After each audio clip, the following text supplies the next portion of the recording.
Good morning दोस्तों। और आज हम पढ़ेंगे हमारा नेक्स्ट टॉपिक सुप्रीम कोर्ट, और सुप्रीम कोर्ट के साथ ही हम पढ़ेंगे इसके अंदर सेंट्रल स्टेट रिलेशन।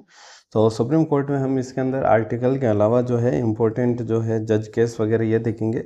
उनकी जो जुरिस्डिक्शन पावर्स जो है वो क्या होती है, उनका न्यायिक क्षेत्राधिकार क्या है, अपीलीय क्षेत्राधिकार क्या है। और सेंट्रल स्टेट रिलेशन में हम देखेंगे कि इंपॉर्टेंट आर्टिकल कौन कौन से, क्योंकि सारे सेंट्रल स्टेट रिलेशन बहुत ज़्यादा है लेकिन वहाँ से क्वेश्चन जनरली नहीं आता है, बहुत कम चांस होते हैं क्वेश्चन पूछने के। जहाँ से क्वेश्चन आता है जैसे कि भाई important commission for improving relation between central state, जैसे कि भाई सरकारी कमीशन है, पुंछी आयोग है। तो ये जो कमीशन है इन्होंने क्या क्या रिकमेंडेशन दी है वो हम पढ़ेंगे। और इम्पोर्टेंट काउंसिल कौन कौन सी है सेंट्रल स्टेट रिलेशन को सुधारने के लिए, वो इसके अंदर हम देखेंगे। तो सबसे पहले अगर हम बात करें कि भाई सुप्रीम कोर्ट का जज बनने के लिए क्वालिफिकेशन क्या चाहिए, तो या तो व्यक्ति जो है हाई कोर्ट का जज रहा हो 5 साल तक, या उसने हाई कोर्ट के अंदर कोई एडवोकेट रहा हो 10 साल तक, तो वो सुप्रीम कोर्ट का जज बनने के लिए एलिजिबल है। सुप्रीम कोर्ट के जो जज हैं उनकी रिटायरमेंट एज है वो कितनी होती है, 65 ईयर। ठीक है। अब बात करते हैं हम ये जज केस के, जहाँ से बहुत बार क्वेश्चन पूछा है कि भाई सबसे पहले तो बात करते हैं भाई जज केस ये हुए क्यों। इनकी जो कंट्रोवर्सी हुई थी वो केवल और केवल एक शब्द के ऊपर टिकी हुई है, वो शब्द का नाम है कंसल्टेशन परामर्श। परामर्श का मतलब है कि भाई जो राष्ट्रपति है वो सुप्रीम कोर्ट के सीजीआई को जो है वो परामर्श दे सकता है जजों की नियुक्ति के लिए। लेकिन हमारा आर्टिकल जो 74 है वो ये कहता है कि भाई जो राष्ट्रपति की जो हमारी सीओएम है, काउंसिल ऑफ मिनिस्टर है, उसकी सलाह जो है बाध्यकारी होता है। वो एक बार पुनर्विचार के लिए लौटा सकता है लेकिन अल्टीमेटली उसकी सलाह जो क्या होती है, बाध्यकारी होती है।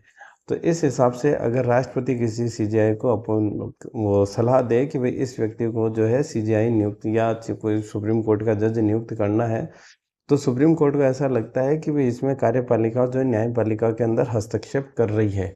इनडायरेक्टली जो कार्यपालिका जिसको जज नियुक्त करना चाहती है वही व्यक्ति जज नियुक्त हो रहा है। तो ये सारे केस इस वजह से। तो आपको केस का बेसिक समझ में आ गया। अब हम डिस्कशन करते हैं इस केस को। तो जो फर्स्ट जज केस हुआ था 1982 के अंदर, उसके अंदर एसपी गुप्ता साहब वर्सेस यूनियन ऑफ इंडिया इसको कहते हैं। इसके अंदर यही कहा गया जो मैंने अभी बात कही कि भाई जो सुप्रीम कोर्ट ने आदेश दिया था कि भाई अपॉइंटमेंट एज पर आर्टिकल 74। इसका मतलब है कि जो राष्ट्रपति है उसकी जो सलाह है वो बाध्यकारी होगी, सुप्रीम कोर्ट की नहीं। तो न्यायालय ने इसके अंदर फैसला सुनाया कि भाई परामर्श का अर्थ अनिवार्य रूप से सहमति नहीं है, जिसका अर्थ है कि भाई कार्यपालिका जो मंत्रिपरिषद की सलाह पर कार्य करने वाला राष्ट्रपति नियुक्ति पर भारत के मुख्य न्यायाधीश की राय की अवहेलना कर सकती है यदि ठोस कारण हो। इस निर्णय ने प्रभावी रूप से अगले 12 वर्षों के लिए न्यायिक नियुक्तियों में कार्यपालिका को प्राथमिकता दी कि भाई जो सुप्रीम कोर्ट की जो सलाह है वो इनके ऊपर उसकी बाध्यकारी नहीं है, उसकी जो है राष्ट्रपति अवहेलना कर सकता है और नियुक्ति के अंदर जो सीओएम है अपनी काउंसिल ऑफ मिनिस्टर है वो अपनी चला सकती है। सेकंड जज केस हुआ था वो, यानी इसके 12 साल बाद में, कि भाई सेकंड जज केस हुआ था 1993 के अंदर। तो सुप्रीम कोर्ट का एडवोकेट था वर्सेस यूनियन ऑफ इंडिया। ये याद रखने की जरूरत नहीं है किसमें की, ये जरूर इंपॉर्टेंट है, एसपी गुप्ता फर्स्ट केस। इसके अंदर सुप्रीम कोर्ट ने आदेश दिया था कि भाई एडवाइस ऑफ सीजीआई जो होगी आफ्टर कंसल्टेशन, अगर जो सुप्रीम कोर्ट की सीजीआई की जो परामर्श है after consultation with 2 senior most जज is binding on matter of appointment, यानी अगर सीजीआई जो है अगर 2 सुप्रीम कोर्ट के जज के साथ में अगर परामर्श करके अगर फिर कोई सलाह राष्ट्रपति को देता है किसी नियुक्ति के लिए, तो फिर जो वो बाइंडिंग होगा राष्ट्रपति के ऊपर कि भाई फिर आपको वो सलाह माननी ही पड़ेगी। फिर थर्ड जज केस हुआ 1998 के अंदर, उसके अंदर 1+4 जज हो गया, यानी कुल मिला के सेकेंड जज केस के अंदर जो कार्यपालिका की जो पावर थी कि भाई किसी भी व्यक्ति को भी राष्ट्रपति की जो सलाह को, जो सीजीआई की सलाह जो राष्ट्रपति अवहेलना कर सकता है वो अब नहीं कर पाएगा, क्योंकि 1+2 का जो है वो अगर उन्होंने सलाह परामर्श दे दिया तो फिर वो राष्ट्रपति के ऊपर बाइंडिंग है कि आपको उसको जज जो है नियुक्त करना पड़ेगा। इसी तरह से थर्ड जज केस के अंदर फिर 1+4 हुए। इसके अंदर कहा गया कि अगर इन 4 में से अगर कोई 2 जज अगर कोई डिफरेंट ओपिनियन के हो, यानी किसी अपॉइंटमेंट से संतुष्ट न हो, तो फिर जो सलाह है उनकी जो वो बाध्य राष्ट्रपति के ऊपर बाध्यकारी नहीं होगी। तो वर्ड जो है इसके अंदर जो फर्स्ट बार यूज किया जाता है वो कॉलेजियम, यानी 1+4 ये क्या हो गया, कॉलेजियम हो गया।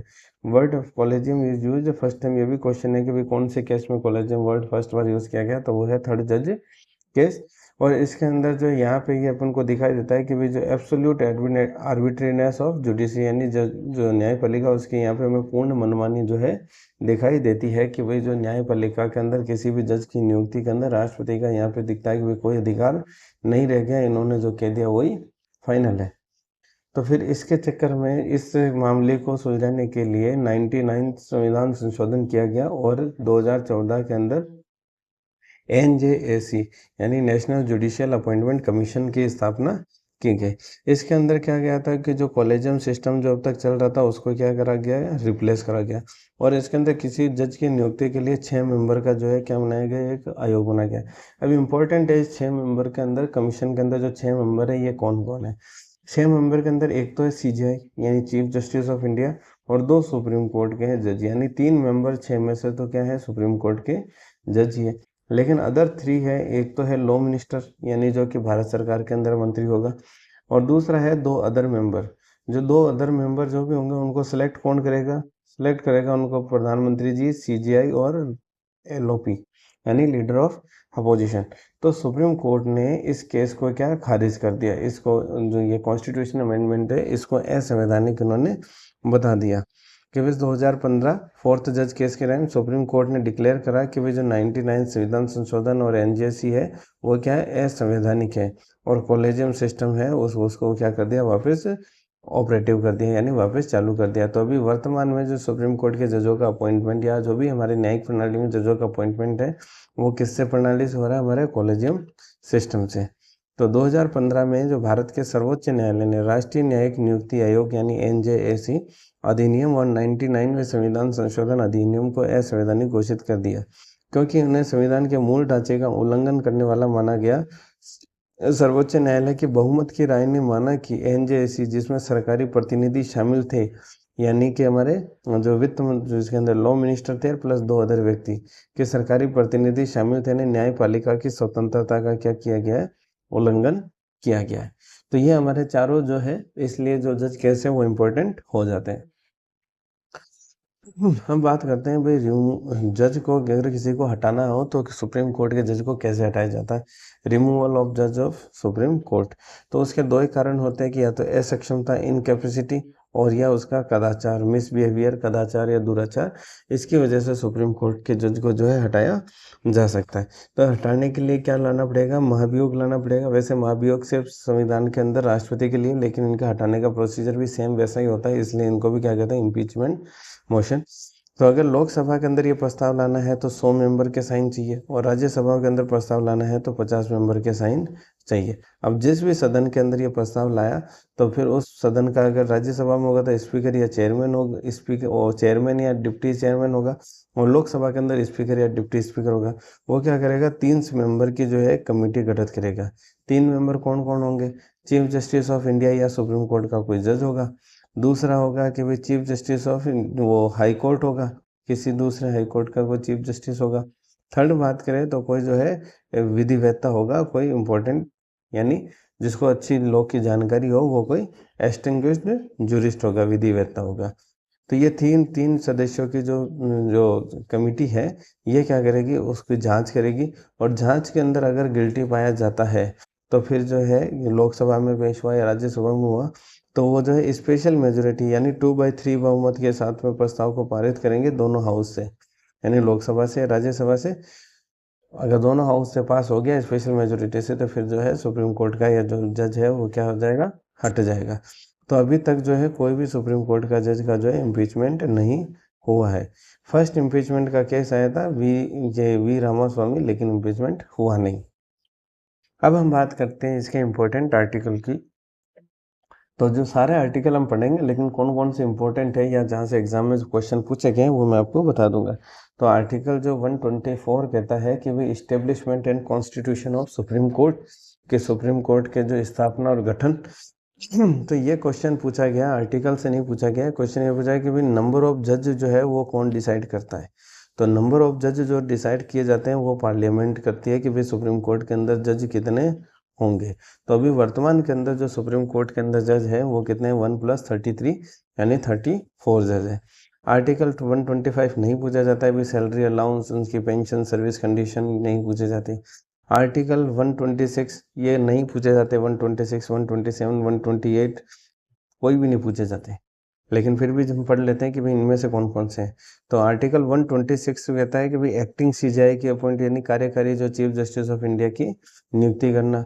आर्टिकल 127 कहता है भाई एडॉक जज की जो है नियुक्ति करना। अगर मान लो कि भाई जज का जो नंबर यानी कोरम जो 1+33 ये नहीं हो रहा है, किसी जज की नियुक्ति नहीं हो पाई या किसी भी कारणवश से राष्ट्रपति की जो है सलाह नहीं हुई या कोई भी मैटर फंस गया हो, तो उस समय क्या होता है कि हाई कोर्ट से जो सुप्रीम कोर्ट के जज के बनने की योग्यता रखता है उस व्यक्ति को क्या होता है सुप्रीम कोर्ट के अंदर जज बना दिया जाता है, तो उसको हम बोलते हैं एडॉक जज। एक्चुअली वो हाई कोर्ट का, लेकिन टेम्पररी बेसिस पर उसको क्या बना दिया सुप्रीम कोर्ट में जज। तो अपॉइंटमेंट ऑफ एडॉक जज टू कंप्लीट कोरम, कोरम को कंप्लीट करने के लिए अपॉइंट हाई कोर्ट जज एज एडॉक, और इसको बोलते हैं टेम्पररी पीरियड। एडॉक का मतलब होता है तदर्थ, हिंदी में जो हिंदी माध्यम के विद्यार्थी हैं। आर्टिकल 128 कहता है भाई अपॉइंटमेंट ऑफ रिटायर्ड जज। अगर सपोज करो भाई काम का वर्क लोड जो है ज़्यादा है तो रिटायर हुए जज को भी हम क्या कर सकते हैं वापस रीअपॉइंट किया जा सकता है, लेकिन वो कब तक के लिए, मैक्सिमम 2 ईयर के लिए। क्वेश्चन नहीं पूछा हुआ है। आर्टिकल 129 आर्टिकल अगर याद भी हो तो भी आप जानते हो कि supreme court to be a court of record, है ना। आर्टिकल 130 कहता है कि भाई जो सुप्रीम कोर्ट की सीट है वो कहाँ होगी, दिल्ली ही होगी। अब आता है इम्पोर्टेंट कि भाई ये पूछ लिया जाता है कि भाई जो क्षेत्राधिकार जुरिडिक्शन यानी क्षेत्राधिकार और सुप्रीम कोर्ट की जो शक्तियाँ क्या क्या है। आर्टिकल 131 कहता है, इम्पोर्टेंट है आर्टिकल का नाम भी कि भाई कौन सा है, आर्टिकल 131 है, जो कि बात करता है कि भाई ओरिजिनल जुरिडिक्शन जो सुप्रीम कोर्ट का है वो क्या क्या है। तो अगर ओरिजिनल जुरिडिक्शन की हम बात करें तो भारत सरकार यानी केंद्र सरकार और एक या एक से अधिक राज्यों के मध्य अगर कोई विवाद हो, एक और भारत संघ तथा कोई राज्य हो, तथा दूसरी और एक या एक से अधिक अन्य कोई राज्य हो, तीसरा 2 या 2 से अधिक राज्यों के अंदर अगर कोई विवाद हो, तो वो सारे विवाद कहाँ सुलझेंगे, सुप्रीम कोर्ट के अंदर सुलझाए जाएंगे। तो ये है सुप्रीम कोर्ट का ओरिजिनल क्षेत्राधिकार। अब क्वेश्चन ये नहीं पूछा जाता जो हमने अभी डिस्कस किया, इसी आर्टिकल के तहत ये पूछा जाता है क्वेश्चन कि भाई सुप्रीम कोर्ट का जो क्षेत्राधिकार कहाँ पर नहीं है। ठीक है, तो supreme court jurisdiction does not extend to, यानी कहाँ पर सुप्रीम कोर्ट का क्षेत्राधिकार कार्य नहीं करना है। अगर कोई प्री कॉन्स्टिट्यूशन संविधान बनने से पूर्व की अगर कोई ट्रीटी संधि अगर कुछ और का है तो उसके ऊपर सुप्रीम कोर्ट का जो है क्षेत्राधिकार जो है काम नहीं करता है। अगर बात करें कि अगर इंटर स्टेट वाटर डिस्प्यूट, अगर दो राज्यों के बीच में अगर जल से रिलेटेड कोई डिस्प्यूट है, जैसे नदी वो विवाद होते हैं, कावेरी का विवाद होता है, कभी सारी नदियों में विवाद चल ही रहा है, तो अगर उससे संबंधित अगर कोई विवाद है तो उसके अंदर सुप्रीम कोर्ट जो है कुछ भी नहीं करेगा। अगर matter related to finance commission है, अगर फाइनेंस कमीशन से यानी उससे रिलेटेड अगर कोई मैटर है कि भाई फाइनेंस कमीशन ने स्टेट को कितना % पैसा रिटर्न किया, उससे संबंधित विवाद है, वो भी सुप्रीम कोर्ट के अंदर नहीं जाएगा। Adjustment of certain expense and pension between state and centre, वे और पेंशन का जो है समायोजन से केंद्र और राज्य के बीच में अगर इससे संबंधित कोई विवाद है तो वो भी सुप्रीम कोर्ट में नहीं जाएगा। तो ये चारों के इम्पोर्टेंट है कि प्री कॉन्स्टिट्यूशन ट्रीटी है तो वो सुप्रीम कोर्ट में उसका कुछ नहीं होगा। इंटर स्टेट वाटर डिस्प्यूट है तो राज्यों को या केंद्र को आपस में मिलकर सुलटाना होगा, केंद्र राज्य ये सुप्रीम कोर्ट कुछ नहीं करेगा। अगर फाइनेंस कमीशन से रिलेटेड मैटर है तो वो भी सुप्रीम कोर्ट में नहीं जाएगा, और वे और पेंशन से संबंधित अगर कोई मैटर है तो वो भी सुप्रीम कोर्ट में नहीं जाएगा। अब बात करते हैं कि भाई उसका जो सुप्रीम कोर्ट का है जो अपीलीय क्षेत्राधिकार क्या है, यानी अपीलेट जुरिस्डिक्शन क्या है। अपीलेट जुरिस्डिक्शन की ज़रूरत कब पड़ती है, जब किसी को वाइडर इंटरप्रिटेशन की ज़रूरत पड़ती है कि भाई जब सबके संविधान के अंदर कोई मूल अधिकार है या ऐसा किसी चीज़ का हनन होने की संभावना रहती है तो वहाँ पे संविधान की व्याख्या की ज़रूरत पड़ती है, तो वाइडर इंटरप्रिटेशन की ज़रूरत पड़ती है, तो फिर वो केस कहाँ चला जाता है, अपीलीय क्षेत्राधिकार किस में आ जाता है, सुप्रीम कोर्ट के में आ जाता है। तो आर्टिकल 132 कहता है अपील इन कॉन्स्टिट्यूशनल मैटर, अगर किसी में संविधान की व्याख्या से संबंधित कोई पर्सन नहीं थे किसी केस के अंदर, तो उसका जो कॉन्स्टिट्यूशनल मैटर से रिलेटेड अगर अपील है तो वो किस में की जाएगी, आर्टिकल 132 के तहत सुप्रीम कोर्ट के अंदर की जाएगी। आर्टिकल 133 इसी तरह से सिविल मैटर के अंदर अगर कोई किसी के मूल अधिकारों का हनन से संबंधित या इस तरह से कुछ हो तो फिर वो मैटर की सुनवाई कहाँ पर होगी, सुप्रीम कोर्ट के अंदर होगी। इसी तरह से अगर कोई क्रिमिनल मैटर हो, अपील इन क्रिमिनल मैटर, तो वहाँ वो भी किस में की जा सकती है, सुप्रीम कोर्ट में की जा सकती है। यानी जहाँ भी लोअर कोर्ट को ये लगता है कि भाई इस केस के अंदर जो है इस कानून की जो विस्तृत व्याख्या की जरूरत है तो उस केस की जो अपील कहाँ की जा सकती है, सुप्रीम कोर्ट के अंदर की जा सकती है। सुप्रीम कोर्ट को जो है हमारे भारत के अंदर फेडरल कोर्ट का दर्जा दिया गया है। फेडरल कोर्ट का मतलब होता है संघीय न्यायालय। संघ का मतलब भारत क्या है, एक वही संघ संघ है, राज्यों से मिलकर बना हुआ एक संघ है। तो जो संघ जहाँ पे वर्ड यूज होता है उसका मतलब है कि संघ के अंदर क्या होता है, राज्य को जो है ज़्यादा पावरफुल होते हैं। तो भारत में सुप्रीम कोर्ट ने सुप्रीम कोर्ट को स्टेटस मिला हुआ है संघीय न्यायालय का। आर्टिकल 136 कहता है वे विशेष अनुमति याचिका यानी special leave petition. Special leave petition ये होते हैं कि अगर सुप्रीम कोर्ट चाहे तो वो एक्सेप्ट कर सकता है direct petition from its own discretion from any part of country. अगर सुप्रीम कोर्ट खुद चाहे या सुप्रीम कोर्ट का कोई जज चाहे तो वो अपनी स्वयं विवेक अधिकार से भारत के किसी भी पार्ट से किसी भी याचिका को किसी भी तरीके से स्वीकार कर सकता है। वो चाहे तो वो खुद अखबार के अंदर देख के भी उसकी याचिका स्वीकार कर सकता है कि भाई ये किसी पार्ट के अंदर गलत हो रहा है। तो ये क्वेश्चन पूछा गया है एसएलपी के बारे में कि भाई एसएलपी किसके अंदर आती है। एसएलपी आती है आर्टिकल 136 के अंदर। आर्टिकल 137 कहता है कि supreme court review and revise its own verdict, फैसले के खुद के फैसले को जो है समीक्षा भी कर सकता है और उसको वापस रिवाइज भी कर सकता है। तो ये बहुत बार आप मतलब आर्टिकल के नाम से तो नहीं पूछा गया, लेकिन ये आप जानते ही हो कि भाई सुप्रीम कोर्ट अपना खुद है वो फैसला बदल सकता है। अगर किसी एक जज की बेंच ने फैसला दिया है तो उसको बदलने के लिए कम से कम दो चाहिए, दो ने दिया है तो फिर तीन, तीन या चार पांच जो भी है वही उससे हायर बेंच के जो जजों की बैठक होती है उसको फैसले को बदला जा सकता है। हम बात करते हैं आर्टिकल 138। आर्टिकल 138 में आ जाता है पार्लियामेंट से रिलेटेड। हमने आर्टिकल 124 में देखा था कि भाई जो सुप्रीम कोर्ट के जजों की संख्या कितनी होगी ये डिसाइड कौन करता है, पार्लियामेंट। इसी तरह से अगर सुप्रीम कोर्ट के जो इसका क्षेत्राधिकार का अगर विस्तार करना हो तो वो भी कौन कर सकता है, हमारा पार्लियामेंट। तो parliament can enlarge the jurisdiction of supreme court. Article 139 कहता है भी parliament can increase the writ jurisdiction of supreme court. कि भाई जो इसकी रिट पावर है 5 जो कि हमने पढ़ी थी कि भाई बंदी प्रत्यक्षीकरण है ना, प्रमादेश है, को वारंटो है, उत्प्रेषण यानी सर्टिरोरी है। तो फिर वो सारी की सारी जो है उनको भी इंक्रीज कौन कर सकता है, हमारा ये पार्लियामेंट। आर्टिकल 140 कहता है कि भी ancillary power of supreme court नहीं पूछा जाता। Article 141 law declared by supreme court is binding on all court, ये आप ऑलरेडी जानते हो, इसको पढ़ाने की जरूरत नहीं है। इसी तरह से आर्टिकल 142 कंप्लीट जस्टिस, ये अभी वर्तमान के अंदर सबसे इम्पोर्टेंट आर्टिकल है। आज अगर प्रेजेंट सिचुएशन में सुप्रीम कोर्ट से अगर कोई मोस्ट इम्पोर्टेंट आर्टिकल है तो ये 142 है। और ये इम्पोर्टेंट आर्टिकल क्या बात करता है, ये बात करता है कंप्लीट जस्टिस की, पूर्ण न्याय की। तो इसका ये अभी इम्पोर्टेंट क्यों है वर्तमान में, क्योंकि वर्तमान में तमिलनाडु राज्य के अंदर कोई जो है केस मतलब अधिनियम पारित हुआ था और उसको जो राज्यपाल ने है वो अपने पास में रख लिया और उसको पारित नहीं किया। तो उसको पारित नहीं किया तो वो केस क्या चला गया, सुप्रीम कोर्ट के अंदर चला गया और सुप्रीम उसको सॉरी हाई कोर्ट में चला गया। हाई कोर्ट में जज ने फैसला दिया कि वे जो एक राज्यपाल है उसको 90 दिनों के अंदर 3 महीने के अंदर जो है उसको पारित करना पड़ेगा।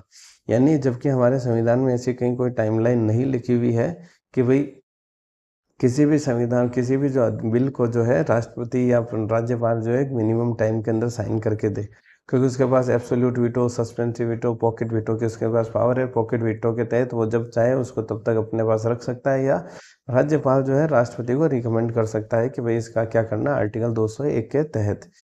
तो इसके ऊपर हाई कोर्ट ने बाइंड कर दिया कि अगर किसी बिल को राज्य सरकार ने पास कर दिया है तो फिर राज्यपाल को उस पर साइन करना ही पड़ेगा।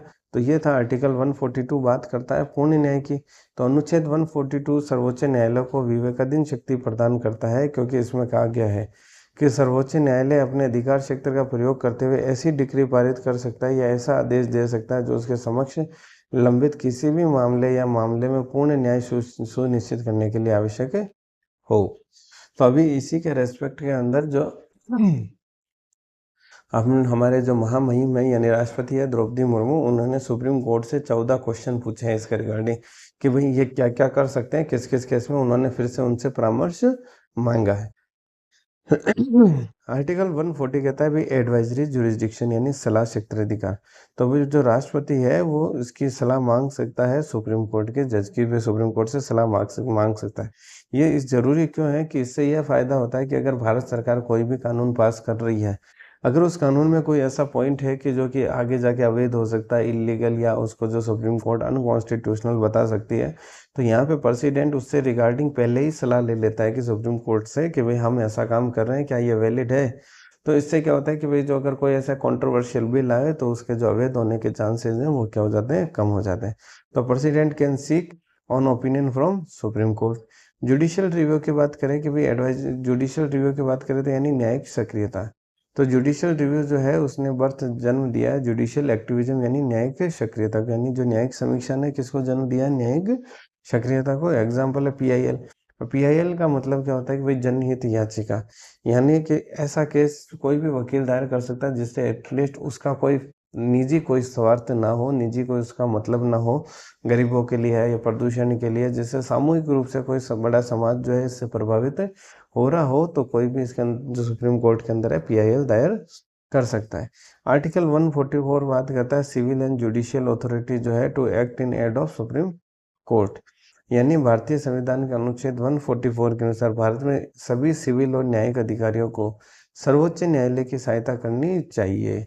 इसका मतलब यह है कि जब सर्वोच्च न्यायालय को अन्य अधिकारियों की सहायता की आवश्यकता होती है तो वे कानूनी रूप से सहयोग प्रदान करने के लिए, आवश्यक सहायता प्रदान करने के लिए बाध्य है। यानी मीनिंग आप मोटा मोटा समझ गए, ठीक है। ये बाकी कोई काम के नहीं। आर्टिकल 145, 146 इनका कोई यूज नहीं, 147 कोई इनका यूज नहीं, कोई क्वेश्चन नहीं पूछा जाता है। अब हम इस टॉपिक का सेकंड पार्ट लेते हैं कि सेकंड पार्ट है कि भाई relation between union and state. तो लिखा तो सब कुछ है इसमें, लेकिन अपने काम की चीज़ें हैं नहीं, की वजह से जो विधायी रिलेशन आ जाते हैं सेंट्रल स्टेट के, जो वो आर्टिकल 245 से 255 के बीच में आते हैं।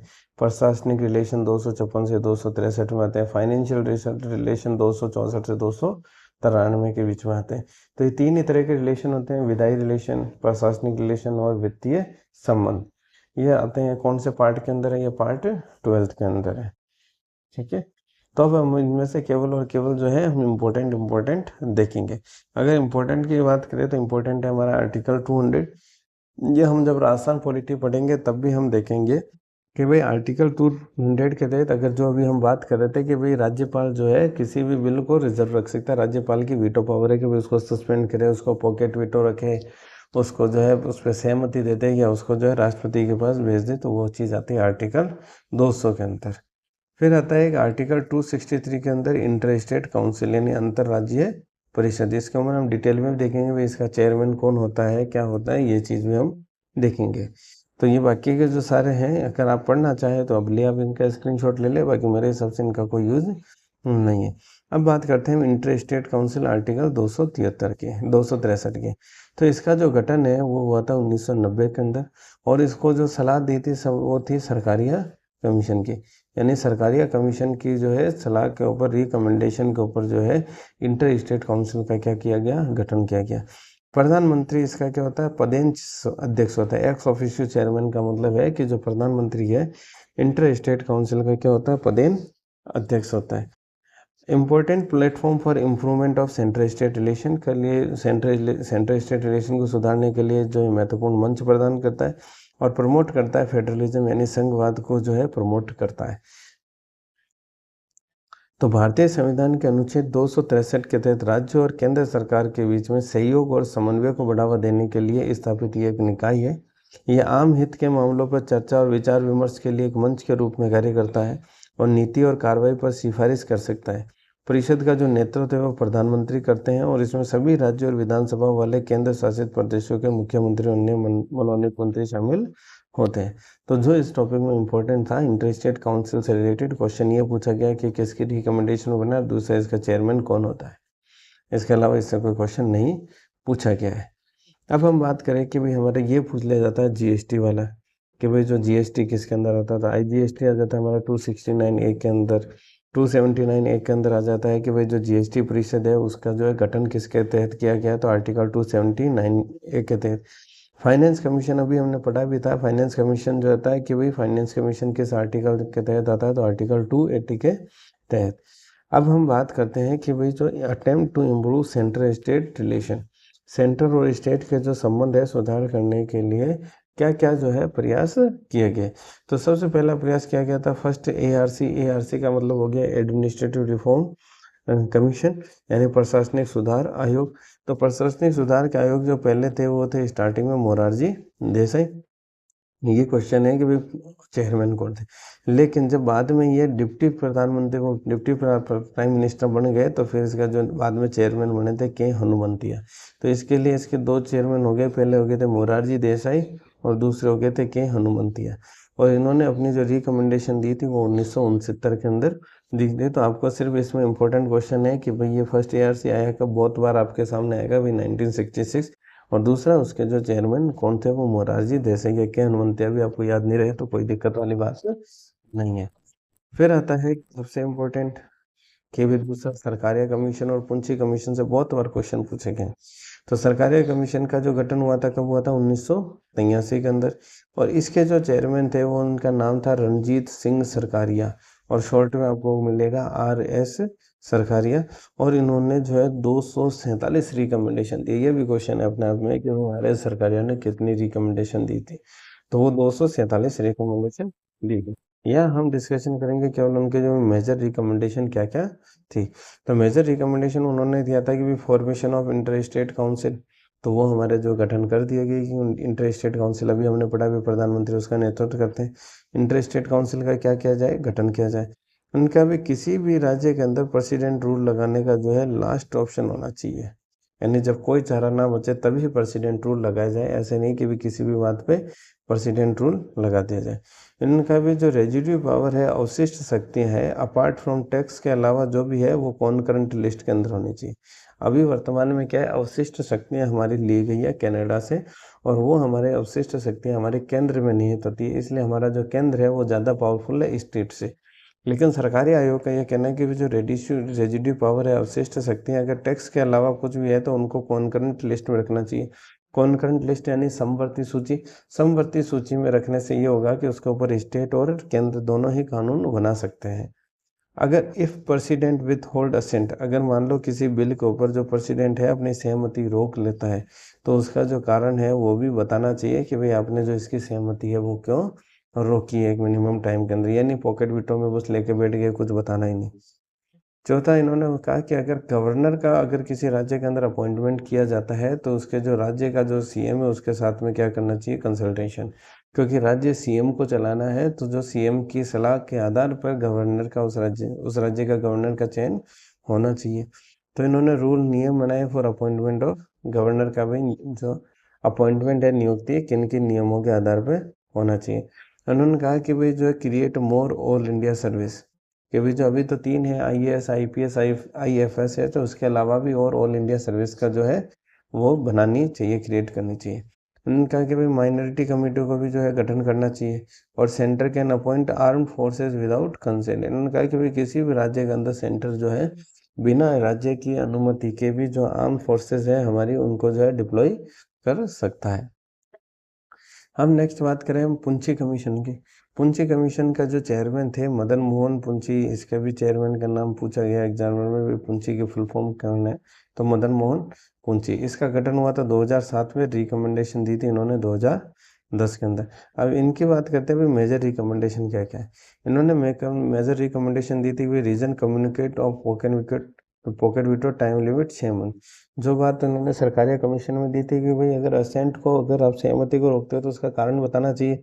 इसी तरह से इन्होंने कहा कि भाई कोई पॉकेट विटो है, आपने अगर रोक लिया है सहमति, तो उसका जो है तो 6 महीने के अंदर कम से कम आपको जो उसका कारण बताना चाहिए कि भाई आपने क्यों सहमति रोकी है। अगर कोई कॉन्करेंट लिस्ट यानी समवर्ती वो सूची है, on concurrent list state taken into confidence, अगर उसके ऊपर कोई समवर्ती सूची जिसके ऊपर राज्य भी कानून बना सकता है, केंद्र भी कानून बना सकता है, अगर केंद्र उसके ऊपर कोई कानून बनाता है तो फिर राज्यों को जो उसके रिगार्डिंग क्या लेना चाहिए, कॉन्फिडेंस में लेना चाहिए। और गवर्नर अगर किसी भी राज्य का बनाते हो तो गवर्नर को जो है पॉलिटिक्स से 2 साल से ज़्यादा टाइम के लिए उससे क्या होना चाहिए, अलग रहना चाहिए। उस व्यक्ति को ही आप जो है किसी राज्य का गवर्नर घोषित करो। और गवर्नर को जो है बनाने के लिए, चुनने के लिए एक कमेटी समिति बनाई जाए। उस समिति के अंदर होना चाहिए एक PM होना चाहिए, क्या होम मिनिस्टर होना चाहिए, यानी कि हमारे गृह मंत्री होना चाहिए, एक लोकसभा का स्पीकर, और एक जो है जिस राज्य का गवर्नर बना रहे हैं उस राज्य का जो है चीफ मिनिस्टर। तो एग्जाम में ये क्वेश्चन पूछा गया है पुंछी आयोग के लिए जो गवर्नर को चुनने के लिए जो समिति बनाई गई उस समिति में कौन कौन होते हैं। और ये चारों क्वेश्चन इनमें फेरबदल कर दिया जाता है। और ये डॉक्ट्रिन ऑफ प्लेजर की भाई जो प्रधानमंत्री जैसे होता है कि भाई राष्ट्रपति के प्रसाद पर्यंत जो है मंत्री रहते हैं, तो ये जो डॉक्ट्रिन ऑफ प्लेजर है इसको क्या कर देना चाहिए, डिलीट। कोई किसी के प्रसाद पर्यंत नहीं है। Governor except only constitutional role, यानी गवर्नर के पास में केवल और केवल संवैधानिक रोल होना चाहिए और कोई कार्यपालिका वाले वो जो काम है वो ना करें। Removal of governor by state legislative, यानी गवर्नर को जो हटाने का अधिकार अभी सेंटर के पास है, केंद्र के पास है, केंद्र जब चाहे गवर्नर। ये जो पुंछ आयोग कहता है कि भाई जो गवर्नर का जो हटाने का प्रस्ताव इस तरह से हो कि जो राज्य विधानसभा जहाँ पर भी गवर्नर है वो राज्य विधानसभा भी गवर्नर को हटाने का प्रस्ताव पारित कर सके, इस तरह का भी प्रावधान होना चाहिए। आर्टिकल 355 और 356 जो है वो लिमिटेड टू सम डिस्ट्रिक्ट, यानी उसको जो है डिस्ट्रिक्ट तक भी लिमिट किया जा सकता है। इन्होंने संविधान अमेंडमेंट इन्होंने संशोधन किया था भाई कम्युनल वायलेंस बिल के अंदर। इन्होंने कहा था भाई appointment of national integration council का अपॉइंट किया जाए, अपॉइंटमेंट ऑफ सीएम किया जाए, उसकी जो है गाइडलाइन बताई कि भाई अपॉइंटमेंट ऑफ सीएम की जो है गाइडलाइन किस तरीके से जो सीएम को जो चुने हुए प्रतिनिधि है उसमें से सीएम को जो है अपॉइंट करना चाहिए। तो ये हो गया हमारा कि सारा। अब हम नेक्स्ट क्लास के अंदर पढ़ेंगे हम salient feature of Indian constitution, जो कि हमने पहले पार्ट ये छोड़ दिया था। और सेलिएंट फीचर के अलावा इसी टॉपिक में हम पढ़ेंगे कॉन्स्टिट्यूशनल अमेंडमेंट। पहले हमने फंडामेंटल अमेंडमेंट पढ़ रखे हैं कि भाई फंडामेंटल से रिलेटेड कौन कौन से फंडामेंटल राइट से रिलेटेड अमेंडमेंट हुए थे। अब हम पढ़ेंगे कॉन्स्टिट्यूशनल अमेंडमेंट इंपॉर्टेंट और कौन कौन से हैं। ठीक है, ओके, थैंक यू। अगर आपको पसंद आए तो प्लीज़ लाइक कीजिए, शेयर कीजिए, सब्सक्राइब कीजिए।